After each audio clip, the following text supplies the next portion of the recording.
the news about the accommodation issue hasn't really hit the offshores in a very big way, because some of them still stay outside. Yeah, but I think if by next year this matter is not resolved, I think we'll get a lot of current students complaining about the issue. I think that's going to be quite a huge impact in a negative way. If you look at the bigger picture, you find that I think the student choice of study destination have changed dramatically. I think there are three big factors that they're looking at. One is obviously the government policies. The next obviously is the tuition fees, and obviously the third would be the mode of delivery.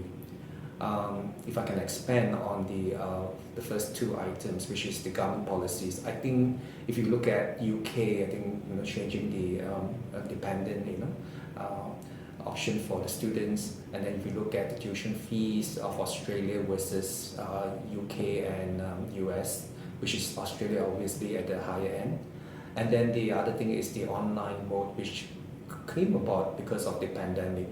So if you ask me previously, I think most students defer their studies because of the online option, but I guess they didn't have a chance, and now they grew accustomed to it. So I think quite a lot of students are asking about online options. I think it's because also the local education, the local governments have also been advocating that as part of the education system.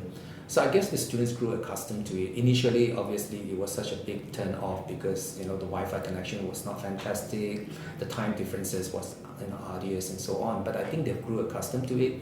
So we're getting a lot of students asking, are there online options for them? And because of that, online affordability option, I think it makes overseas education a little bit more affordable. They can do some online, which is at a reduced cost, minus cost of living, and then move across to wherever they want to go to continue their education. I think within, if you're looking at country-wise, I think that, as I mentioned, it's all about the government policies.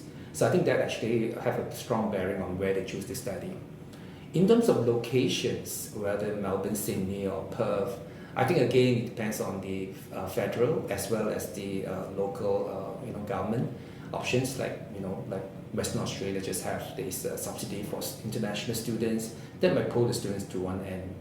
For a commerce degree with some of the GOAs, it's about 52 to 55,000 Australian dollars. So that's quite a lot. If you compare to UK, I think they're only about maybe 30,000 pounds. So that's still quite affordable. Yeah. So I think Australia is interesting in that sense that they have put up the fees, but then they also have got quite attractive scholarships. It's just that at first glance, you might put you away because you felt, wow, this is a lot. This would be like doing a medical degree.